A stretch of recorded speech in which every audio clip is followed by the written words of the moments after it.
e procuro a minha tela, seria isso?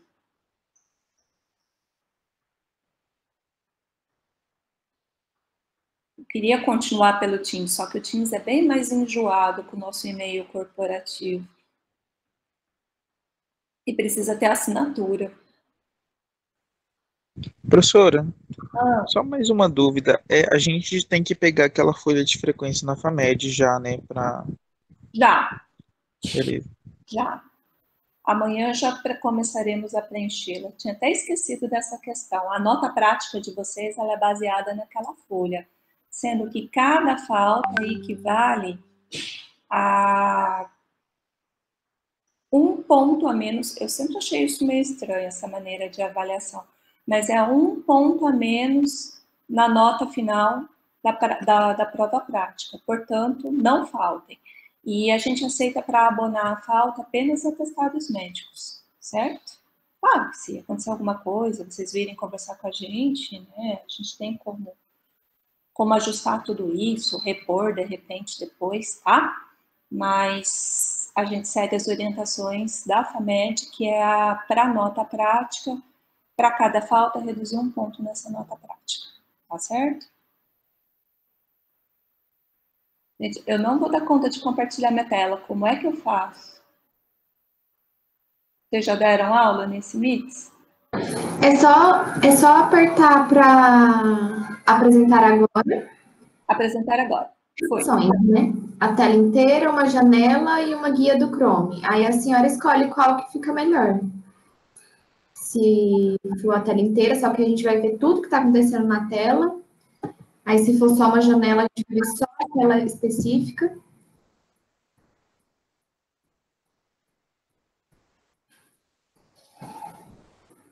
Tá aparecendo alguma coisa para vocês já? Não? Ainda não. Eu tô achando estranho. Ah, uma guia do Chrome. Entendi.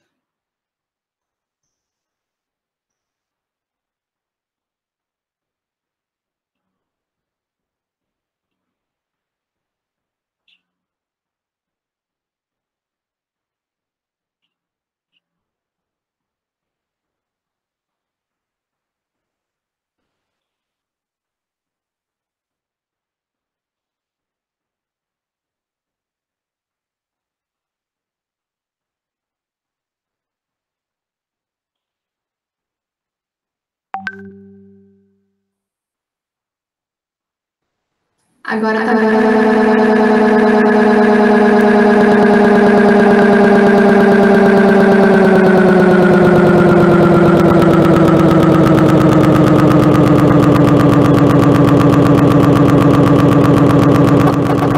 Apareceu?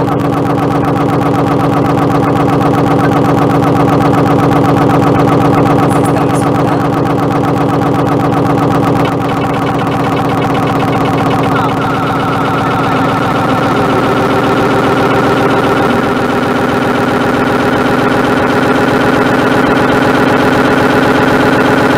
Vocês conseguiram ver a tela?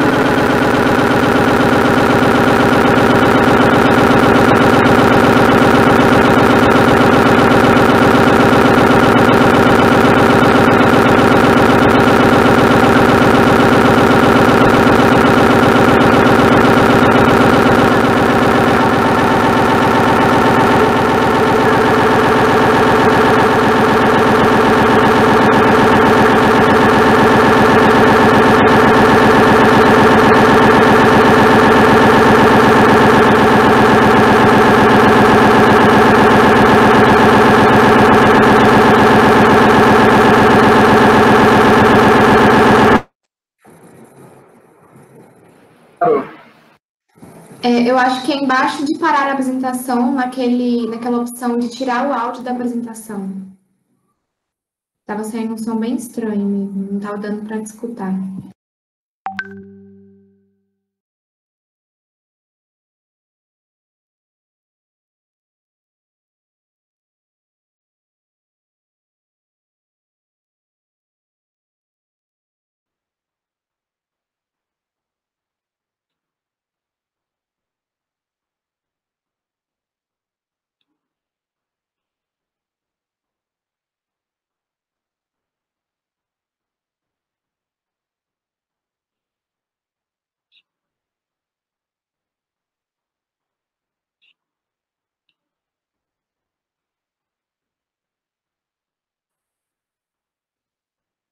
E agora, melhorou? Vocês estão conseguindo me escutar? Consegui compartilhar a tela? Não mesmo.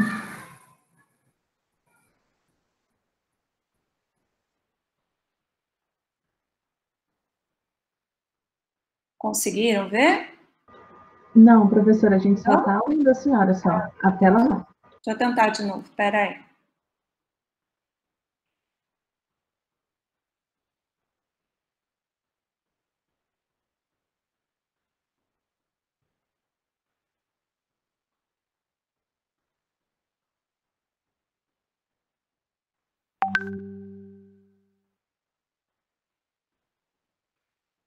Agora foi, prof. Tá indo? Estão conseguindo? Sim, a hipótese, né? Estão conseguindo me ouvir também? Sim, também dá para te ouvir. Estão conseguindo me ouvir? Sim. Então vamos lá. E aqui tá compartilhado só o pedacinho, né? Que não aparece para mim, acredita?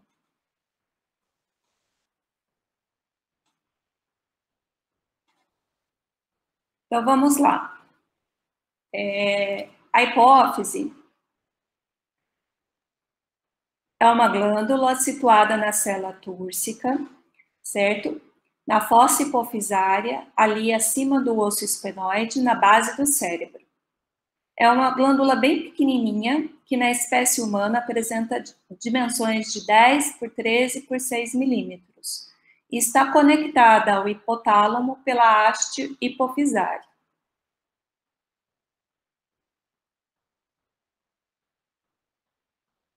Tudo certo? Estão me ouvindo? Sim, professora. Joia. É porque eu fico numa outra página e não consigo ver vocês. Bom, ela é dividida em duas porções. A hipófise anterior ou adenohipófise e a hipófise posterior ou neurohipófise. A hipófise anterior ou adenohipófise, ela deriva de uma evaginação do teto da cavidade oral, formando uma bolsa chamada bolsa de Raschke, e apresenta características morfológicas de células oriundas de tecidos epiteliais. Já a hipófise posterior, também chamada de neurohipófise, ela, na verdade, ela é uma projeção do assoalho do terceiro ventrículo, portanto, é formada de tecido neuronal e é constituída por células gliais e axônios.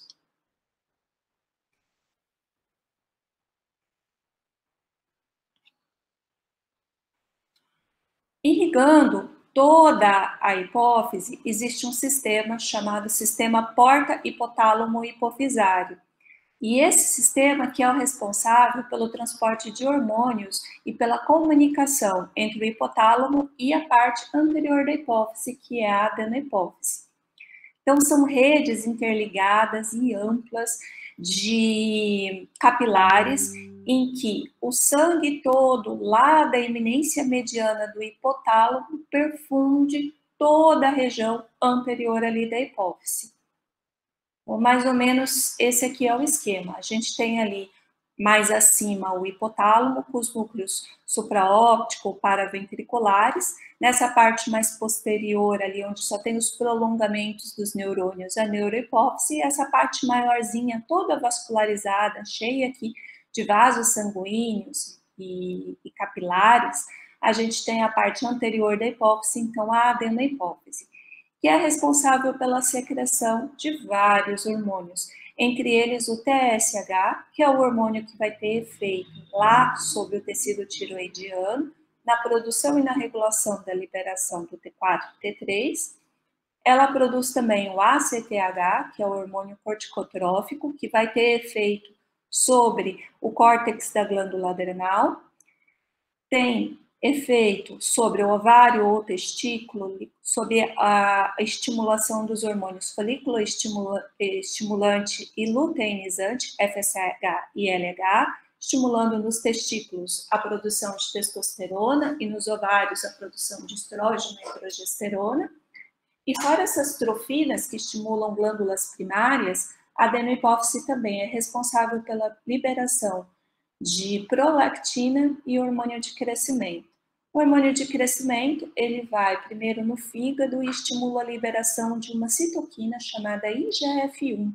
E é esse IGF-1 que tem efeitos pelos receptores por aí afora, nas cartilagens de crescimento, promovendo o ganho estatural e o crescimento linear nas crianças e adolescentes. Já a prolactina é um hormônio que tem um efeito direto sobre as células na mama, nas células ductais ali nos lactotrófos mamários, estimulando a liberação e a produção do leite. A neurohipófise, como ela é um prolongamento de neurônios ali, né, de axônios dos neurônios provenientes dos núcleos supraóptico e paraventricular, na verdade, nela só ficam armazenados 2 tipos de hormônios, que são a vasopressina, o hormônio antidiurético, e a oxitocina, tá? Então, na verdade, não são produzidas na neurohipófise, são produzidas nos núcleos supraventricular e paraópticos no hipotálamo, e ali na neurohipófise é onde eles ficam, então, armazenados, certo?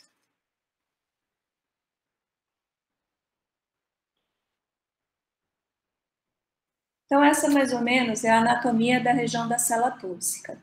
A gente primeiro localiza ali onde está o seio esfenoide. Sobre o seio esfenoide fica a base da célula túrcica, e acima dessa base óssea da célula túrcica, a gente tem então a glândula hipofisária. Na porção lateral, tanto à direita quanto à esquerda, a gente tem ali então um seio chamado seio cavernoso, que é de onde emerge ali a artéria carótida interna, tá? De ambos os lados. Ali ao lado desse seio cavernoso, a gente tem a eminência V1 do nervo oftalmico, do nervo abducente, do nervo troclear e do nervo oculomotor, bem como o ramo V2 do nervo maxilar, na verdade, o V2 do trigêmeo, certo? Acima da hipófise ocorre a decussação, onde as fibras do nervo óptico, a parte que faz a inervação da porção medial da nasal, né, que a gente fala que é a mais mediana da retina, se cruzam. E as fibras laterais do nervo óptico, elas passam lateralmente. Então, acima da hipófise, a gente tem o que a gente chama de quiasma óptico.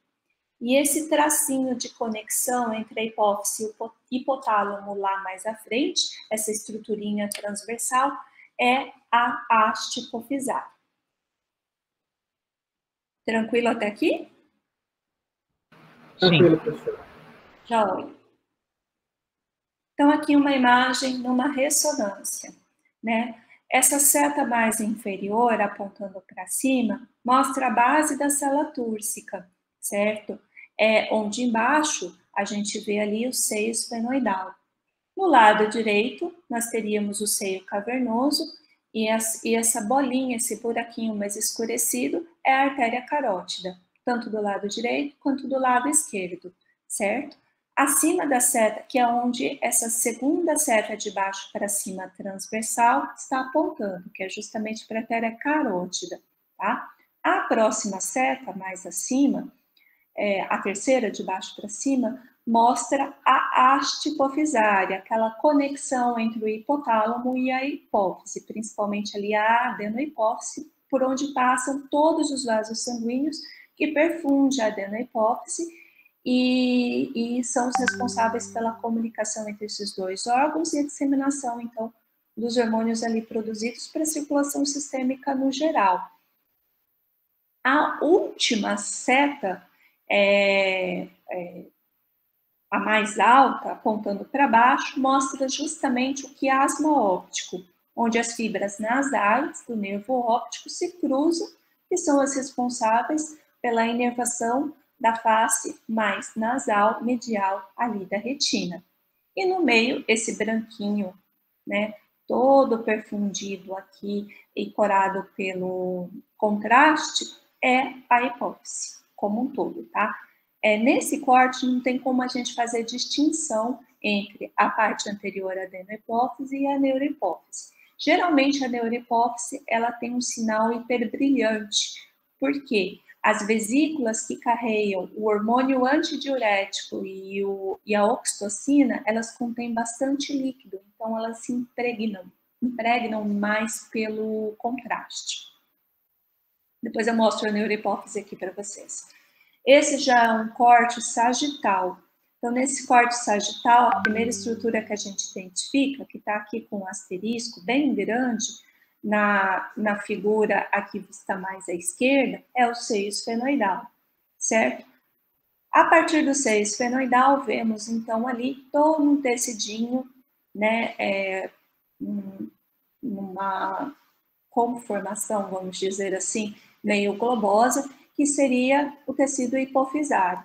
Acima do tecido hipofisário, temos assim uma sombra de uma haste, e assim, dando continuidade a essa haste, seria o quiasma óptico. Se vocês repararem, na figurinha mais à direita, tem do lado do tecido hipofisário um outro pontinho hiperintenso. Esse outro pontinho hiperintenso corresponderia à neurohipófise, que tende a ter esse hipersinal quando na fase contrastada. Tá? Olha que maravilha, tá chovendo pra caramba aqui. Professora, rapidão, perguntaram se você não grava as conferências normalmente. Eu posso fazer o seguinte, passo depois, que é também uma coisa bem interessante, ainda bem que você tocou nesse assunto. Para compartilhar os casos clínicos, literaturas e as conferências, a gente tem colocado na plataforma AVA para vocês. Então, a partir de hoje à noite, no máximo amanhã, eu já disponibilizo ela na plataforma AVA. Combinado? Ah, ok. A senhora tem ela gravada, então, já, né? Ela já está gravada, e está bem fácil, porque eu só atualizo ela para vocês, na turma de vocês. E uma outra questão, geralmente nas quintas-feiras pela manhã, eu já disponibilizo o caso, certo? Quando vocês tiverem qualquer dúvida, enfim, acho que a turma de vocês terão menos dificuldade do que as anteriores, porque vocês vão ter contato conosco nas aulas práticas.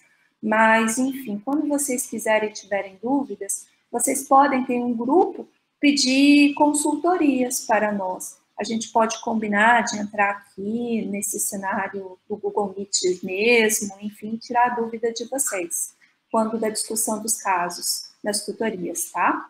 E na quinta-feira pela manhã, eu já deixo disponibilizados casos para que vocês possam abrir com os professores na quinta à tarde. E lá também a gente põe a literatura de apoio para as tutorias, certo? Ok, obrigada. Certinho, obrigada. Tá. Então, aqui um corte coronal, né, onde a gente vê ali indicado com a letra Czinha o quiasma óptico, com a setinha a haste hipofisária, com o izinho, digamos assim, seriam dois cortes vistos em dois topos da carótida interna. O asterisco seria o seio esfenoidal e o A seria justamente a parte anterior da hipófise e adenohipófise, certo? Então, vocês veem as proximidades, né, da hipófise, né, com estruturas como a carótida interna, como a eminência desses pares cranianos, terceiro, quarto, sexto, e algumas raízes do quinto par, com o quiasma óptico, né? Então, já comecem a imaginar tumorações, lesões nessa região, o que ela pode trazer de consequências por compressão dessas estruturas adjacentes. Então, o assunto da aula de hoje é sobre falência dessa glândula hipófise, que a gente dá o nome, então, de hipopituitarismo. Por conceito, é uma condição clínica determinada pela secreção diminuída de um ou vários, ou todos. Quando a gente tem um comprometimento de todos os hormônios hipofisários, a gente, então, pode dar o nome de panhipopituitarismo, certo? Esses hormônios hipofisários são também ditos hormônios tróficos da adenohipófise. E quando a gente tem redução dessas trofinas, consequentemente, teremos redução da produção hormonal de todas as glândulas alvos primárias, que seriam a tireoide, o ovário, o testículo, o adrenal, certo?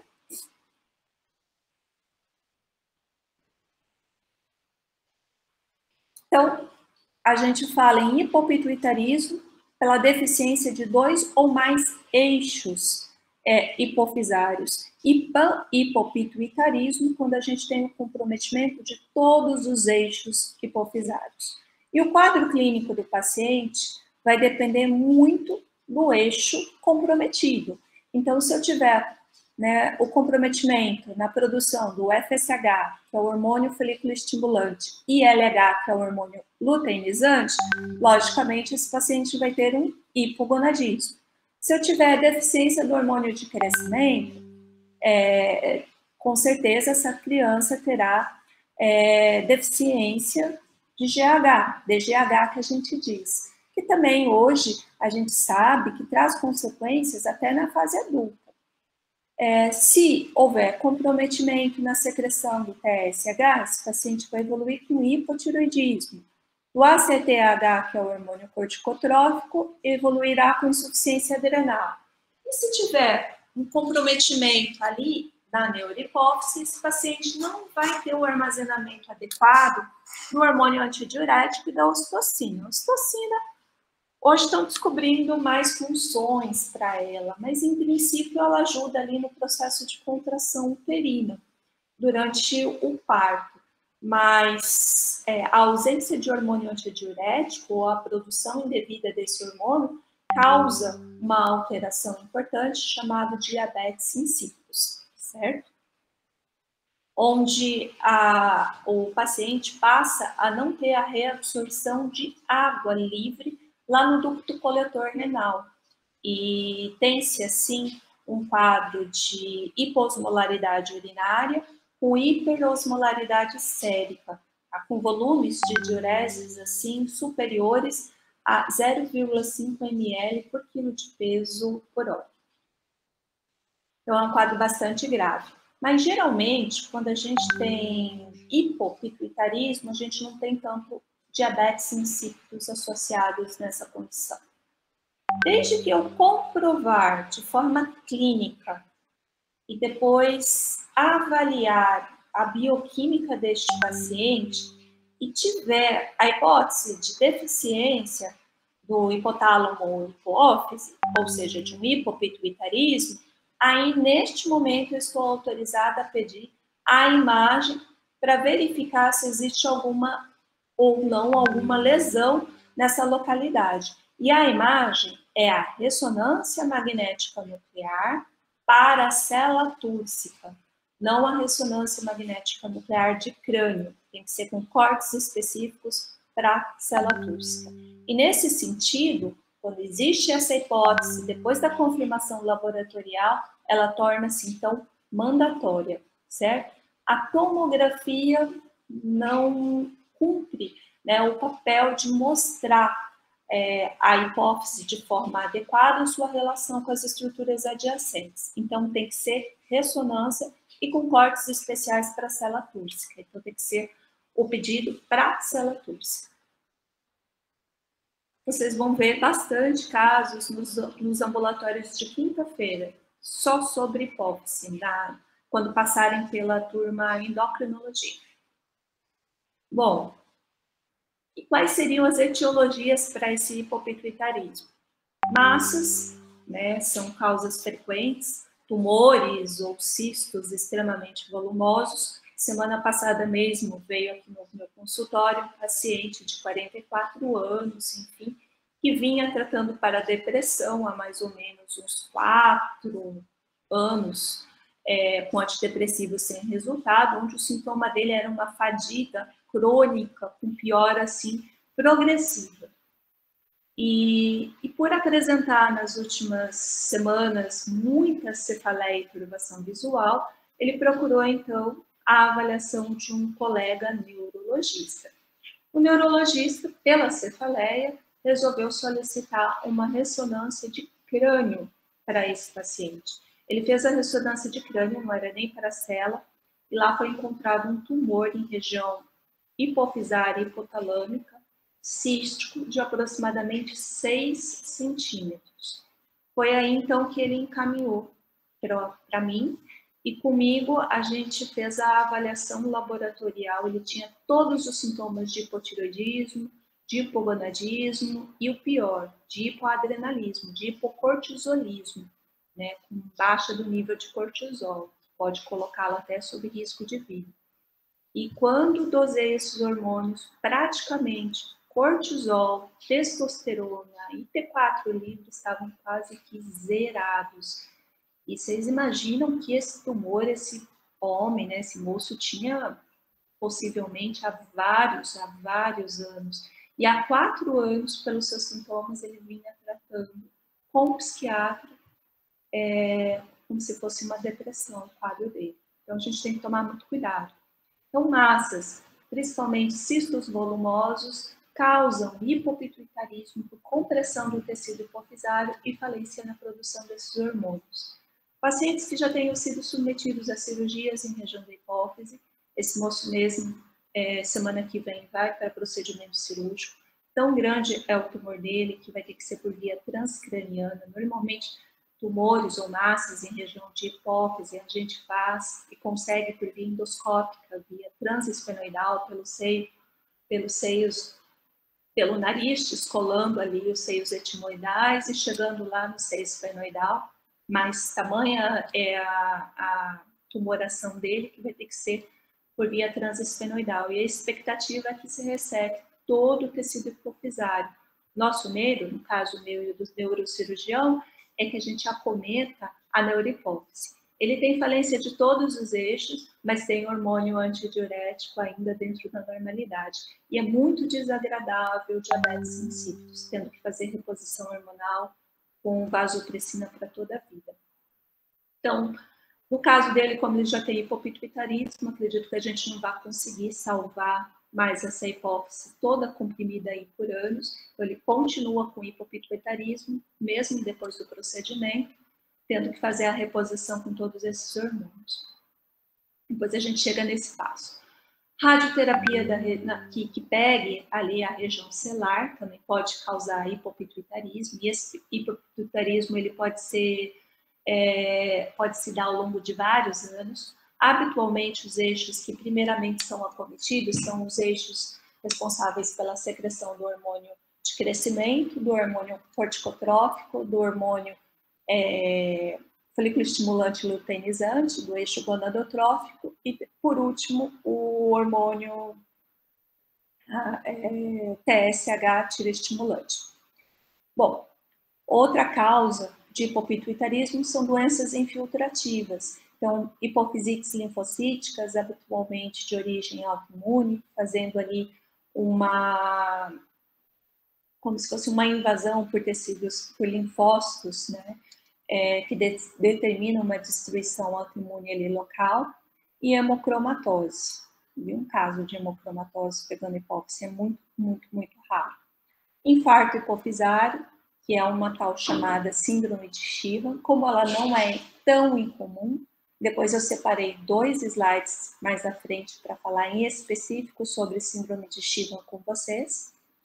Apoplexia tumoral, que é quando o tumor cresce de forma exagerada e a vascularização não o acompanha, e aí, consequentemente, ele sofre uma hemorragia na sua parte interna, com falência posterior, com necrose de todo o tecido hipofisário, síndrome da célula vazia e doenças genéticas que determinem mutações que comprometam o processo de produção desses hormônios. Essas são as causas hipofisárias. A gente pode também ter causas para o hipopituitarismo advindas do hipotálamo. Lembrando que o hipotálamo, ele secreta trofinas hipotalâmicas que vão estimular a hipófise a produzir os seus hormônios.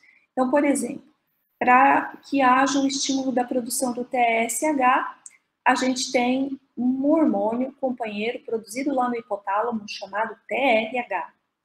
Para a produção do FSH e do LH, um hormônio hipotalâmico chamado GNRH. Então, assim, a cabeça de tudo está no hipotálamo. O hipotálamo estimula a hipófise, que por sua vez vai estimular as glândulas alvas, tá? Então, falências no hipotálamo também determinam falências na hipófise. Então, massas que comprometam a região hipotalâmica, o tumor mais comum, principalmente na infância e adolescência, sendo uma das causas que, primeiramente, devem ser descartadas em crianças com deficiência do hormônio de crescimento e retardo puberal, é o crâniofaringioma. Para vocês terem uma ideia, esse paciente que eu vi semana passada com 44 anos, possivelmente ele tem esse tumor desde a infância e adolescência, é o crâniofaringioma. Como é o mais comum, também eu separei depois algumas imagens de crâniofaringioma e vou falar em específico e separado depois para vocês. Doenças malignas que façam metástases ali na região do hipotálamo e da hipófise, principalmente tumores oriundos de mama e pulmão. No HU já tivemos um caso de paciente em que a gente fez o diagnóstico de um tumor de pequenas células pulmonares pela metástase dele na haste hipofisária, no hipotálamo e haste hipofisária. Ele tinha hipopituitarismo, não era um pan-hipopituitarismo, e a partir daí a gente foi então investigando e chegamos nessa massa, nessa região, proveniente de um CA de pulmão. Doenças infiltrativas, sarcoidose e histiocytose, assim como ocorre na hipófise, traumatismos crânioencefálicos, né, podem determinar também a falência da produção dessas trofinas hipotalâmicas e hipofisárias, e infecções. Dentre as causas de infecção, a que mais comumente cursa com hipopituitarismo é a meningite tuberculosa.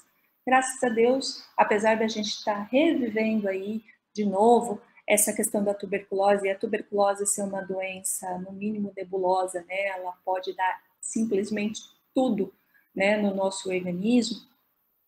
A meningite por tuberculose não é muito comum. Eu acho que eu tive uns 2 ou 3 pacientes em conjunto com o Dr. Maurício Pompili, com HIV também.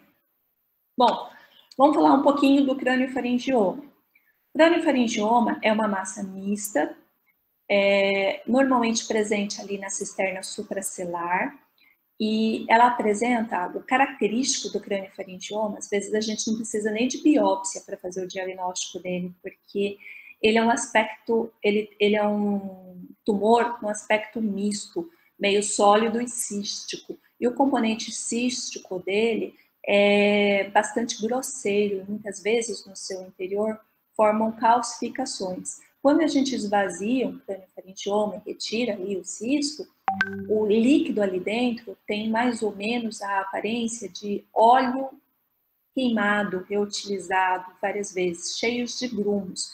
E esses grumos se calcificam e a gente vê essas micro e macro calcificações assim, bem detalhadas, principalmente no exame.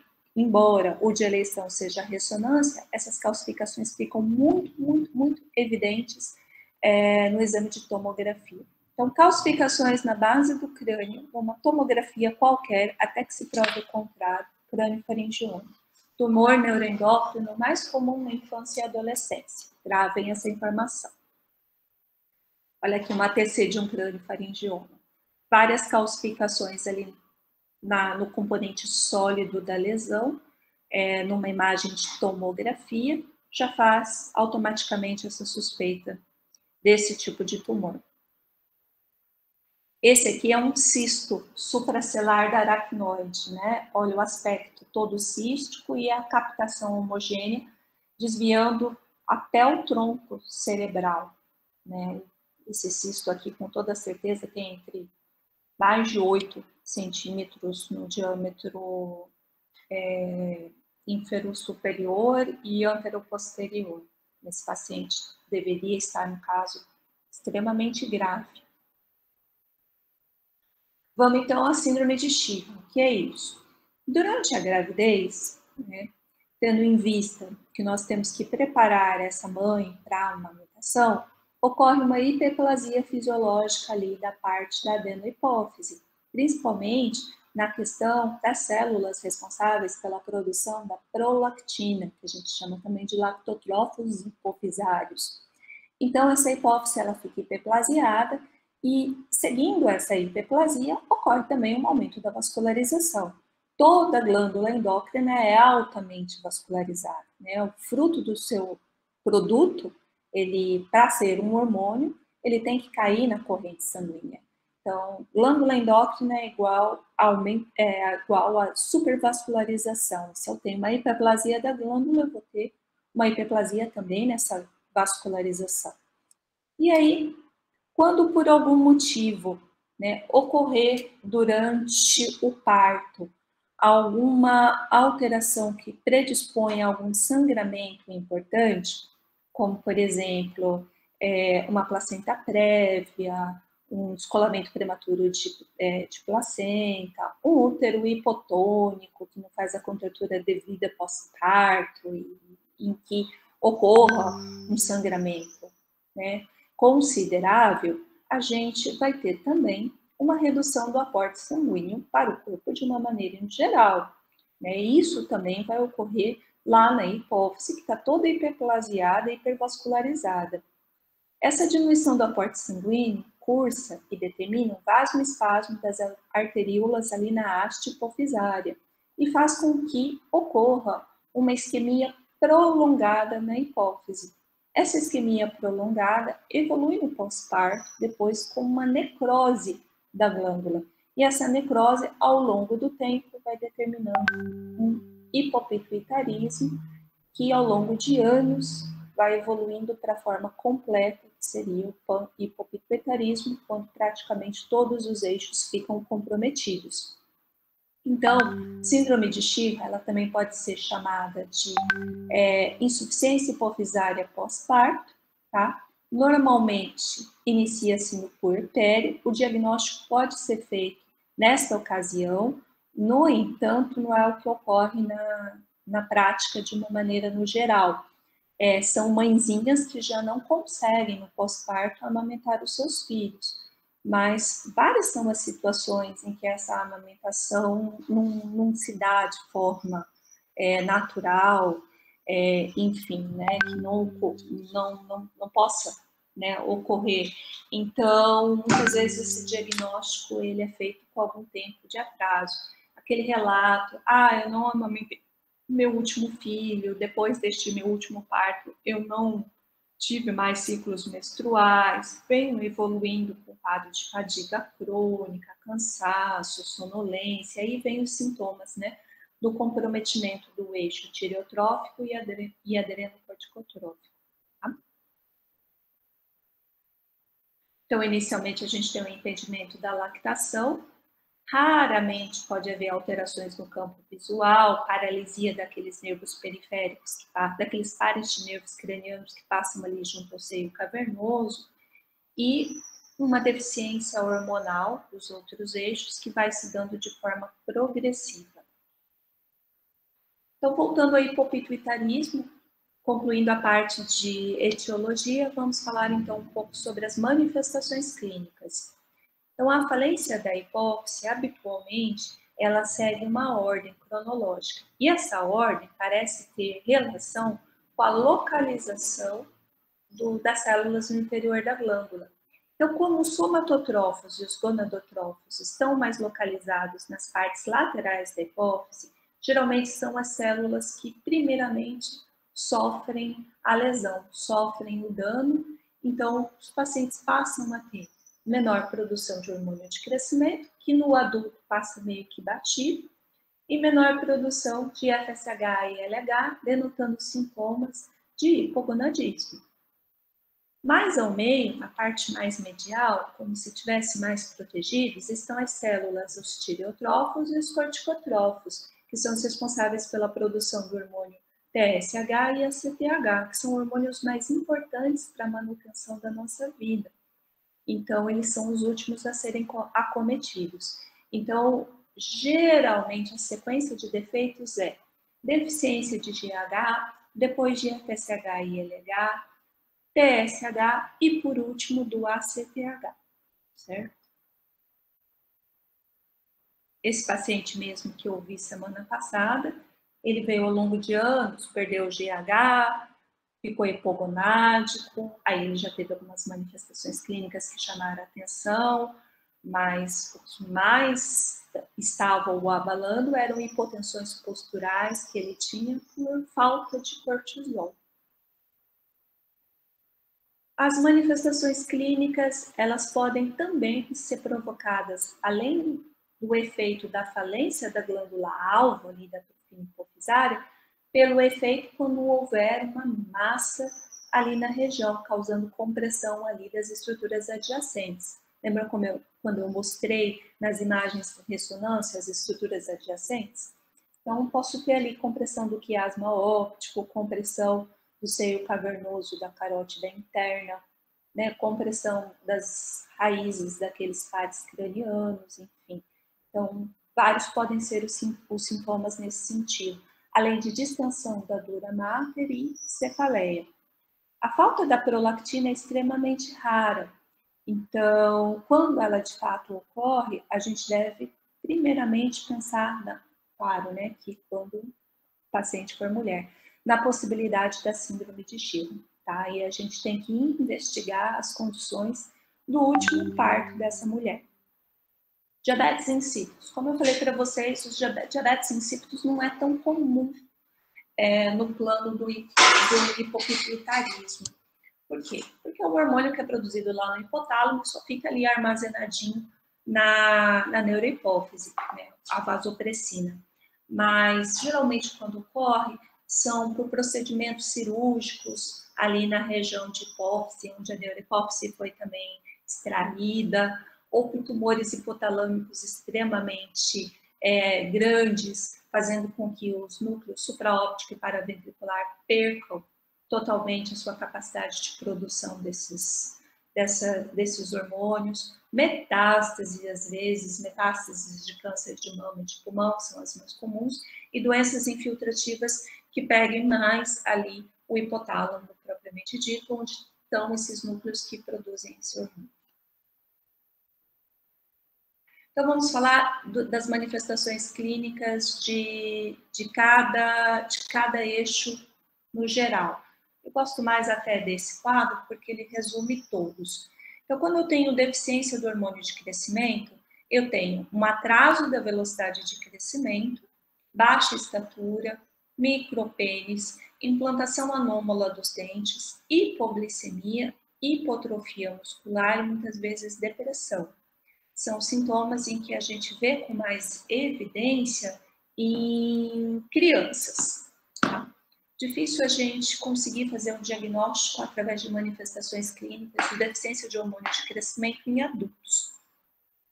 A falta do ACTH, diminuindo ali a produção do cortisol, costuma cursar com fraqueza, astenia, perda ponderal, hipotensão postural, náuseas, vômitos e diarreia, quando a gente tem a crise adrenal, tá? Náuseas, vômitos e diarreia são mais difíceis de ocorrer porque a produção do mineralocorticoide aldosterona pela glândula adrenal não depende tanto do estímulo proveniente do ACTH. 20% só dependente desse estímulo. Quem coordena a produção da aldosterona pelas adrenais é o sistema renina-angiotensina, tá? Então, o ACTH vai estar mais envolvido ali no estímulo para a produção do cortisol. TSH, deficiência do TSH, hipotireoidismo, dá fraqueza, astenia, depressão, constipação intestinal, sonolência, queda de cabelo, unhas frágeis, retenção hídrica, discreto ganho ponderal, tá? Diminuição do LH e do FSH, denotando quadro de hipogonadismo. Então, para as crianças, na fase ali da puberdade, né, no término da infância, início da época puberal, atraso puberal com ausência de apresentação dos caracteres sexuais secundários, amenorreia, diminuição do libido, infertilidade, né, para as mulheres. Então, fiz a suspeita clínica, o próximo passo, então, é eu passar para avaliação laboratorial, né? Então, depois que eu fiz a anamnese, o exame clínico, onde eu avaliei peso, estatura, estadiamento puberal quando crianças, fiz uma avaliação meio que grosseira, mas fiz de campos visuais, vou passar para a avaliação de imagem. Depois que eu tiver a comprovação da deficiência desses hormônios na avaliação, laboratorial, imagens, aí que eu estou autorizada, então, a ir para a imagem, que é a ressonância magnética de célula túrcica. Então, a imagem deve ser realizada apenas após a confirmação bioquímica da alteração hipofisária, tá? Senão, eu vou encontrar um incidentaloma, e isso vai fazer uma confusão completa aí no meu diagnóstico. Como é que eu faço a avaliação laboratorial? Quando eu quero pesquisar a deficiência de hormônio de crescimento, eu faço a dosagem do GH e do seu correlacionado, que é o hormônio que ele estimula a secreção, chamado IGF-1, tá? Só que a dosagem do GH no basal e do IGF-1, às vezes, pode não ser suficiente para eu chegar, de fato, num diagnóstico de deficiência do GH, porque às vezes ela não é completa, ela pode ser parcial. Para tal, eu posso usar um teste chamado teste de tolerância à insulina, ou ITT. Como é que eu faço esse teste? Eu injeto na criança ou no adulto 0,5 unidades por quilo de peso de insulina por via endovenosa em bolos. Putz, vou provocar uma baita hipoglicemia, essa é a ideia. Né? E vou monitorando a glicose a cada 15 minutos. Quando a glicose cair para menos de 40 miligramas por decilitro, dá um medo fazer esse teste que vocês não têm nem ideia, principalmente em crianças, que às vezes com hipoglicemia até convulsiona. Aí então, além de corrigir com glicose hipertônica, a gente faz imediatamente a coleta do GH. No estado fisiológico normal, quando temos hipoglicemia, o GH normalmente responde com um pico. Ele aumenta, porque ele é um hormônio contrarregulador à ação da insulina. Então, ele faz hiperglicemia. Se esse GH não der o menor sinal de vida, ou seja, mesmo com hipoglicemia, ele persistir menor do que 3 nanogramas por ml, isso significa que essa criança tem deficiência de GH e então a gente está autorizada a fazer a reposição com esse hormônio. Tá? Então, esse teste chama-se ITT, teste de tolerância à insulina. Deficiência do... E daí eu vou dosando, a cada meia hora eu vou dosando o GH. Assim que fizer glicose menor que 40, dosa esse GH, que é esse que vai ter grande sensibilidade e especificidade para a gente ter o diagnóstico de deficiência dele, tá?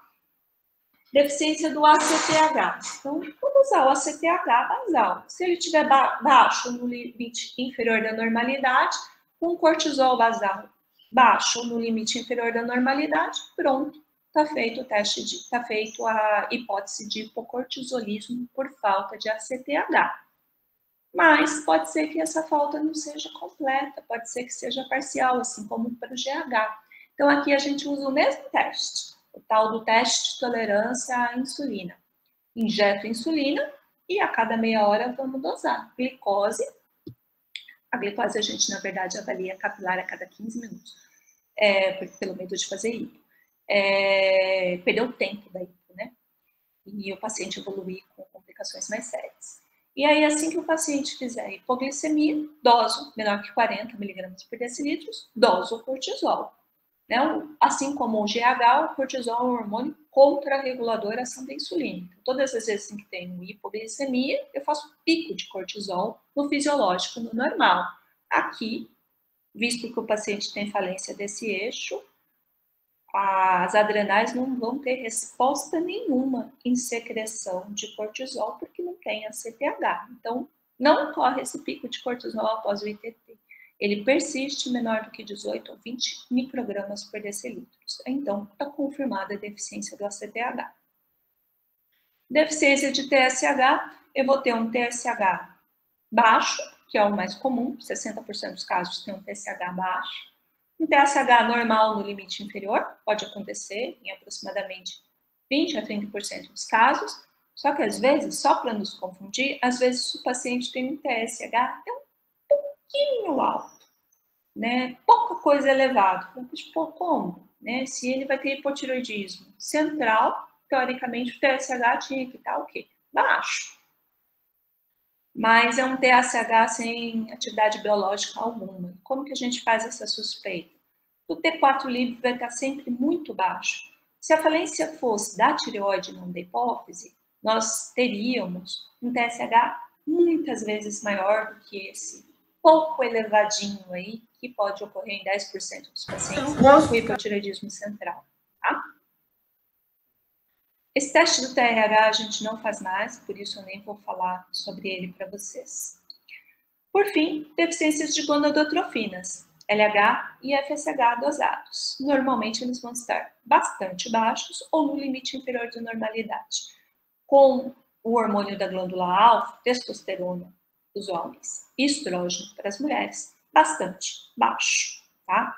Suponhamos que a deficiência seja parcial, a gente pode fazer um teste. E aqui não é o ITT. Aqui é um teste de estímulo com a trofina hipotalâmica que estimula a secreção do FSH-LH, chamado GNRH.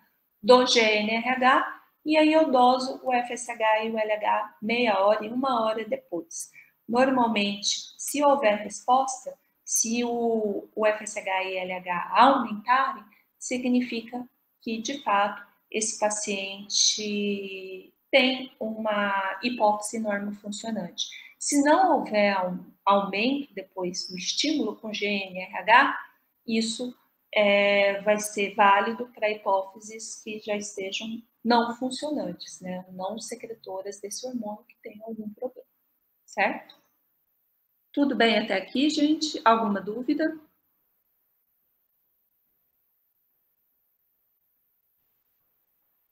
Vocês estão aí? Sim, a gente está aqui, Bru, sem dúvida. Tá tudo certo. Professora, Vale. eu tenho uma dúvida. A gente vai pesquisar todos esses parâmetros ao mesmo tempo no paciente ou a gente dá algum tempo, alguma coisa assim entre cada um? Todos na mesma avaliação, porque habitualmente quem tem a falência de um eixo tem dos outros também. Já vou colocar aqui agora um organograma com resumo, tá? Onde a gente vai conseguir visualizar isso de forma melhor, mas a gente faz a avaliação de todos. E quando a gente já faz esses testes, por exemplo, esse ITT, a gente já faz a avaliação do GH e já aproveita o teste, visto que não é um teste de muito fácil execução e perigoso, já faz a avaliação do cortisol também, do eixo do ACTH, tá? Beleza. Mas eu acho que vai ficar bem evidente, bem nítido agora. Então, como que é o resumo da avaliação laboratorial? Estou com a suspeita de hipopituitarismo. Então, eu vou fazer a dosagem basal, os basais, do TSH e do T4 livre, do ACTH e do cortisol às 8 horas da manhã, da testosterona ou estradiol e do FSH e LH, do GH e do GF1 e da prolactina. Vieram normais, descarto o hipopituitarismo, ou falência de qualquer um dos eixos de forma isolada, e se vierem baixos ou no limite inferior, não muito baixos, mas ali no limite inferior e eu tiver alguma dúvida, eu parto então para aqueles testes provocativos, que daí seria para avaliar o eixo gonadotrófico, o teste de estímulo com GNRH, e para avaliar o eixo do hormônio de crescimento e do ACTH, eu faço o teste de tolerância à insulina, que é o ITT, certo? Bom, e aí depois de determinado realmente o hipopituitarismo, é que então eu parto para o exame de imagem. O exame de imagem, eu reforço, mais uma vez, ressonância magnética de célula túpsica, certo? Comprovei o diagnóstico de hipopituitarismo, né? Vamos então fazer o tratamento. E o tratamento é feito com a reposição dos hormônios ali dos eixos falidos, tá? Dos hormônios das glândulas alfa. Então, vamos falar primeiro da reposição do glicocorticoide, que é o eixo mais importante. Se o paciente estiver completamente assintomático, não é necessário fazer a reposição diária com corticoide, tá? Eu só vou prescrever que ele utilize o corticoide quando passar por alguma situação de estresse, estresse infeccioso, traumático, cirúrgico. No paciente sintomático, eu vou ter que achar a menor dose possível de corticoide que amenize esses sintomas, visto que o corticoide, ele é muito difícil a gente achar uma dose que não venha causar efeitos colaterais, né? Como vocês bem sabem, fazem retenção de líquido, aumento dos níveis de glicose, triglicérides, aumento de peso, enfim. Então, a linha é muito tênue entre repor corticoide e colocar esse paciente numa situação de excesso de corticoide, que a gente dá o nome de síndrome de Cushing. Então, eu tenho que achar a menor dose para aquele paciente. E vai depender muito da superfície corporal do paciente. O corticoide mais interessante para se repor é a hidrocortisona. O problema da hidrocortisona ou cortisona é que no Brasil nós não temos essa formulação em cápsulas ou em comprimidos, só por via endovenosa. Então, aqui no Brasil, para pacientes ambulatoriais, nós não conseguimos fazer reposição com hidrocortisona. Por isso, optamos pela prednisona, que tem uma meia-vida maior, então a gente pode administrar uma única vez ao dia. A hidro teriam que ser administradas 2 vezes ao dia, 20 miligramas por dia, por quilo de peso dia, dividido em 2/3 pela manhã e 1/3 à tarde, tá? Desculpa, 20 miligramas por dia, não por quilo de peso. É que quase a gente não usa, que a dose não fica nem muito certa na nossa cabeça. A prednisona, habitualmente para adultos com baixo peso, a gente acaba utilizando em torno de 5 miligramas por dia. Pacientes obesos com uma superfície corporal maior, às vezes a gente tem que usar 7,5, máximo 10 miligramas por dia. E os esteroides sexuais? Bom, vamos falar primeiro das mulheres. Nas mulheres que têm o útero, eu tenho que fazer a reposição com estrógeno ciclando com progesterona. Os estrógenos, eles têm de várias maneiras, várias apresentações. Podem ser os estrógenos conjugados, o estradiol micronizado, o etililestradiol, o valeriato de estradiol. Em geral, qualquer uma das reposições que me coloque os níveis de estrógeno entre 30 e 50 picogramas por ml na fase folicular do ciclo da mulher. Já são suficientes. E para ciclar esse estrógeno nas mulheres que têm útero, nós temos que administrar normalmente, nos últimos 15 dias do ciclo, progestágenos. E aí eu posso lançar mão da medroxiprogesterona, da progesterona micronizada, norentindrona, gestogeno e levonorgestrel. Existem formulações de estrógenos com progesteronas, as mais diversas no mercado, para terapia de reposição hormonal feminina, habitualmente utilizada para mulheres na menopausa, que são os mesmos compostos dos anticoncepcionais orais. Só que os anticoncepcionais orais têm esses hormônios numa dose muito maior, porque a ideia do anticoncepcional é suprimir um ovário funcionante. E a ideia aqui é repor o hormônio de alguém que não tem, pelo ovário não estar sendo devidamente estimulado pelo FSH e o LH. Tá? Lá por volta dos 55 anos, né, a gente faz a suspensão dessa reposição para as mulheres. E nos homens? A reposição... Em relação às mulheres, você tem que fazer uma reposição hormonal, mas você pensar numa mulher que tem um histórico familiar de CA de mama, tem alguma outra opção? A gente fica numa situação bem complicada, né? Só com histórico familiar de CA de mama, não teria uma contraindicação, porque aqui eu estou fazendo uma reposição, na verdade. Era para essa mulher ter esse nível de estrógeno e ela não o tem, né?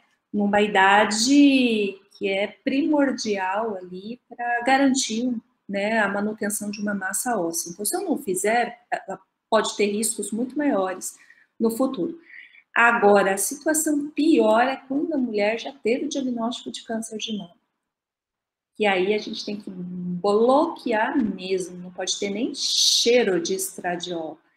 Aí nessas a gente não faz a reposição. E aí tem alguns fitoterápicos, alguns análogos de estrógenos, assim, que a gente fala de SERMs, que amenizam um pouco os sintomas da hipoestrogenemia, mas não tem como serem considerados uma terapia de reposição hormonal. Nesse caso, aí a contraindicação é absoluta a repor. Tá? Mas só histórico de CA de mama na família, tendo todos os exames normais, para se fazer uma reposiçãozinha, não chega a ser uma contraindicação nem relativa. Tá? Pesando risco e benefício, a mulher vai ter muito mais benefício do que propriamente riscos. Ok, obrigada. Bom, reposição com testo. Hoje a gente tem no mercado disponibilidade de testo de duas formas, por via intramuscular e por via transdérmica, certo? Por via transdérmica só tem uma industrializada chamada Androgel, que vem em sachês e tem que ser passada todos os dias na dose de 50 miligramas. Quase não dá muito certo para os homens, eles não têm muita paciência de ficar passando gelzinho na pele, na face interna dos braços, o tronco, o dorso, enfim, todos os dias. Ainda mais que o veículo da testosterona é oleoso, é gorduroso, então é algo que a gente tem que ficar massageando para passar. Ou por via intramuscular, que é bem mais prática, né? Aí a gente pode usar os ésteres de testosterona convencionais, e aí a gente teria hoje no mercado só essa marca, que é o Deposteron, que é um éster de testosterona na dose de 200 miligramas, e normalmente a gente aplica a cada 4 semanas. É claro que isso tem que ser individualizado, tem pacientes que aplicam a cada 6 semanas e tem pacientes que aplicam a cada 2 semanas, né? Varia de acordo com os níveis de pico de testo que a medicação determina no paciente e assim por diante. Mas o que a gente mais tem utilizado hoje em dia é esse undecanoato de testosterona de 1000 miligramas de depósito intramuscular profundo e prolongado, que dura 3 a, no máximo, 4 meses. Então, a gente faz uma aplicação a cada 3, 4 meses.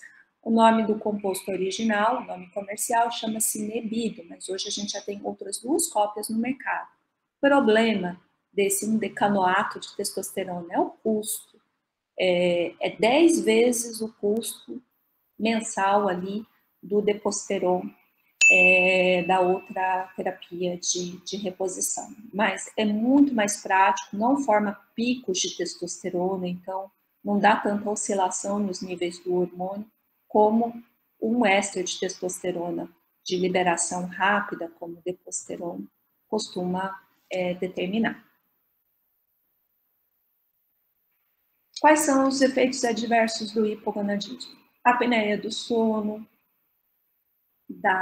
efeitos adversos da reposição com testosterona, tá? Gente, desculpa aqui. Apneia do sono. Então, para os pacientes que já têm a queixa de apneia, antes de iniciar testo, é interessante que a gente faça uma polissonografia, porque a gente pode piorar muito essa apneia na reposição com testo. Acne, aumento de oleosidade cutânea, queda de cabelo, ginecomastia. Do ponto de vista cardiovascular, retenção hídrica, doença coronariana. Aqui diz que não interfere, mas interfere sim. A gente tem visto muito aumento de doença coronariana, até em mulheres, pelo uso indiscriminado de esteroides anabolizantes, tá? E testosterona. Então, tomar cuidado.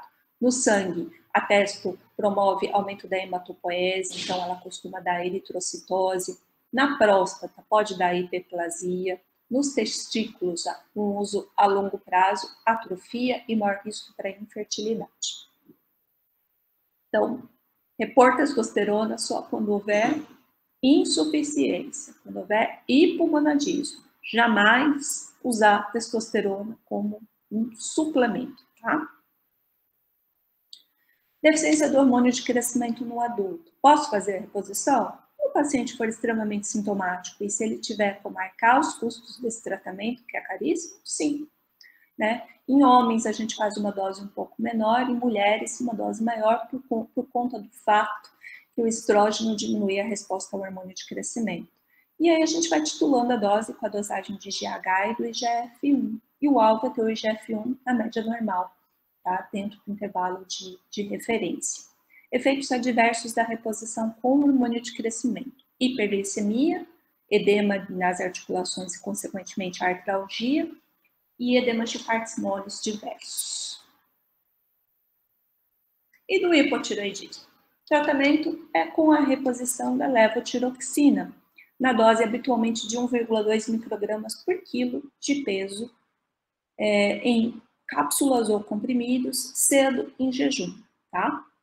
Lembrar que quando o paciente tem panhipopituitarismo ou falência de outros eixos, como corticotrófico, não um panhipopituitarismo, mas um hipopituitarismo, com 2 ou outros eixos acometidos, a gente tem que repor primeiro o eixo corticotrófico, o cortisol, tá? Eu ponho 1 semana de cortisol, ou pelo menos 5 dias, depois eu entro com o hormônio tiroidiano. Por quê? Porque o hormônio tiroidiano aumenta o clearance do cortisol. Então, aquele paciente já tinha um cortisol baixo, entra com o hormônio tiroidiano, o cortisol dele, então, vai lá no pé e ele pode ter uma crise de insuficiência adrenal, inclusive vir a falecer disso. Então, sempre repor o glicocorticoide primeiro. Para esse paciente, por exemplo, que eu usei de exemplo aqui, exemplo, né? Enfim, semana passada, eu repus 5 dias de PRED para ele, 5 miligramas, e agora no final da semana eu entrei com levotiroxina, bem pouquinho, 25, vou para 50 microgramas, semana que vem possivelmente ele vai fazer o procedimento cirúrgico, e eu só vou repor testosterona para ele depois do procedimento cirúrgico. Então, normalmente eu começo com doses menores, se o paciente tiver mais que 40 anos, ou risco coronariano, tá? E vou aumentando a cada 2 a 3 semanas, conforme o quadro clínico do doente. E a meta é manter o T4 livre ali no limite superior da normalidade, tá? O TSH, não adianta eu ficar dosando todo mês. Por quê? Porque ele tem falência central, sempre vai ser baixo ou indetectável. Então, não tem necessidade de eu ficar pedindo essas trofinas, FSH, LH, como acompanhamento desses pacientes, para saber se o tratamento está efetivo ou não. Só os hormônios que estão sendo repostos para saber se a dose está satisfatória ou se a gente precisa ajustar. Certo? Acho que esse era o último slide. Alguma dúvida, gente? Hoje eu já coloco essa aula para vocês na plataforma do AVA. Aliás, eu tenho que ativar a plataforma AVA para vocês. No máximo amanhã cedo, se eu não conseguir hoje. Ok. A minha dúvida é em relação ao GH. Eu tentei ver se eu não estou falando besteira, mas tinha uma época falando de emagrecimento como GH. Eu ficava me perguntando se não poderia um dia causar, tipo, como é que eu posso falar? Tipo, você está injetando um hormônio para emagrecer e você acabar não fazendo essa produção natural, sabe? Normal. Isso acontece? Qual a posição dos endocrinologistas em relação a isso? Você tem razão. Tem muitos médicos, tem surgido cada dia novas especialidades aí no mercado. Cada hora é um nome diferente. Hoje eles se dizem médicos de uma medicina integrativa. Enfim, tá. E que fazem reposição com GH, entre outros. Já é controversa a reposição no adulto que tem a deficiência de hormônio do crescimento. Por quê? Porque a maior importância desse hormônio está justamente ali. Eu perdi o que escreveram ali no chat. Está justamente ali na fase do crescimento. Depois que as cartilagens de crescimento ali nas metáfises ósseas se fecharam, né, a função maior do GH está comprometida.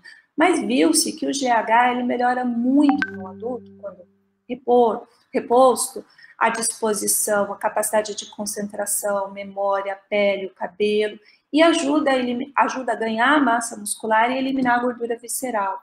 E ajuda também a melhorar níveis de lípidos, para aquele paciente com resistência insulínica, hipertrigliceridemia, enfim. Ele tem um efeito benéfico nesse sentido.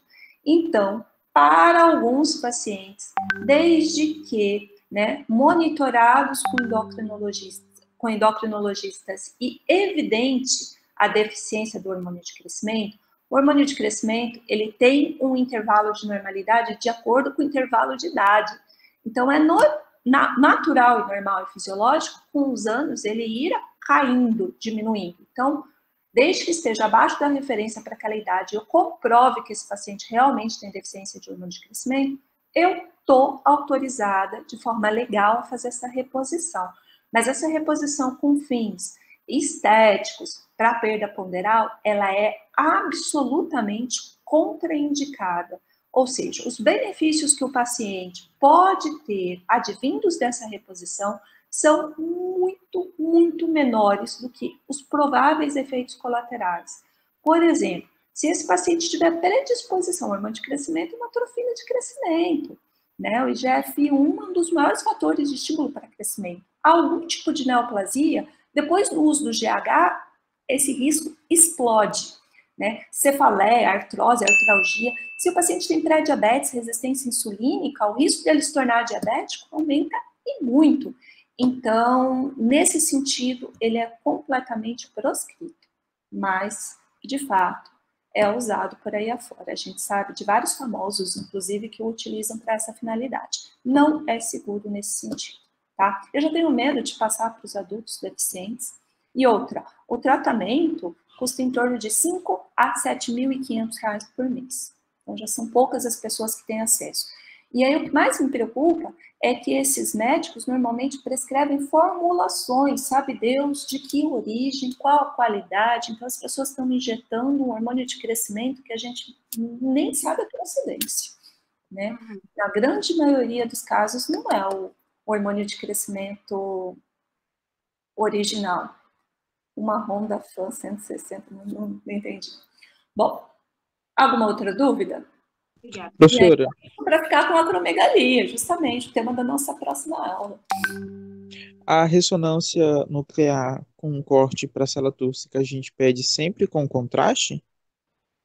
Desde que o paciente não tenha, como é uma glândula e uma glândula endócrina geralmente bastante vascularizada, e para nos ajudar a distinguir os tipos de massa, se adenomas, se lesões císticas, se outras lesões provenientes ali do tecido hipotalâmico, o ideal é que seja com contraste. Mas suponhamos que o paciente tenha, né, alguma contraindicação ao contraste. Se bem que o contraste da ressonância é bem tranquilo, gadolinho, né? Aí a gente pode fazer numa fase sem contraste. Mas habitualmente sempre a gente pede com contraste. Entendi. E também sobre o acompanhamento a longo prazo desses pacientes. E a dosagem, se faz uma dosagem seriada para ver como é que tá os níveis, de quanto Até a tempo? gente acertar a dose, Paulo, né, eu vou acompanhando a cada 60 dias. Acertei a dose, esse paciente está estável, está bem, eu, no primeiro ano, o vejo a cada 6 meses. A cada 6 meses, esse paciente estável, bem, eu posso vê-lo uma vez por ano. Entendi. Prova de farmaco ainda na cabeça? Professora, a título de curiosidade, eu gostaria de perguntar como é que fica o acesso dos pacientes na rede aos exames de imagem, né? Porque existem certas limitações hoje previstas, né, para o médico na atenção primária. Então, tem certos exames que o médico não pode pedir. Então, a gente faz o encaminhamento na atenção primária para o centro de especialidades médicas, né, e o especialista vai pedir. Com quanto tempo, mais ou menos, esse paciente consegue fazer exame de imagem a partir do momento que ele tem um perfil laboratorial que indica esse exame de imagem? Ele faz em tempo hábil pela rede? Infelizmente, né, coitado, o paciente já para poder passar pelo especialista, ele já demora, esse ano praticamente foi assim, um ano surreal, mas vamos falar numa realidade mais próxima do normal. Então, ele já demora bastante para conseguir uma vaga com especialista pelo SUS. Fora isso, quando então a gente faz a solicitação do exame da ressonância, ele precisa estar com toda aquela guia de solicitação devidamente bem preenchida, e então ele vai pedir na Central Reguladora de Vagas uma vaga, entrar na fila para poder fazer nas clínicas privadas conveniadas com o setor público, né? Ou nos hospitais públicos que tem. No caso aqui falando da ressonância em Campo Grande, Santa Casa e Hospital Regional. Mas normalmente eles não fazem para pacientes em nível ambulatorial. Os exames em nível ambulatorial são feitos na DIMAGE ou na UNIC, que é as clínicas que têm convênios, digamos assim, com o SUS. Em média, só para te dar assim, um prazo, em torno mais ou menos de 4 a 6 meses. Bem difícil, né? Bem difícil. Vocês vão sentir isso bastante no ambulatório de quinta-feira da endocrinologia, que é só sobre doenças de hipófise e hipotálamo. Alguma outra dúvida? Bom, craques, então, em hipopituitarismo, vou pedir já para a Clarissa tirar o couro de vocês lá na endócrina, então. Então, joia, gente. Obrigada pela atenção, pela presença de vocês. Vamos aí tentar resolver essas arestas, esses probleminhas que a gente vai ter nesse retorno à prática. Graças a Deus que a gente vai conseguir, se Deus quiser, fazer todas as reposições do que ficou para trás e não atrasar tanto o início do 5º ano de vocês, e que vocês consigam concluir esse 5º ano todo agora em 2021, né? E que não tenha grandes comprometimentos. Vamos tentar amenizar todas essas situações. Essa semana eu peço um pouquinho de paciência, ainda vai ser um pouco complicado, porque a gente está sem os cenários, mas eu acredito que a partir da semana que vem a gente já consiga se organizar bem melhor, tá? Então, amanhã, cedo, turma CCP, que se não me engano é a P42 atual, passa, então, às 7h30 na porta de vidros, aguardam ali a doutora Clarissa. Os demais estão liberados, e na quinta-feira, urologia. Eu vou passar para vocês no WhatsApp, certinho, essas informações, para não ficarem dúvidas, ok? Certo? Professora, Oi. só mais uma dúvida.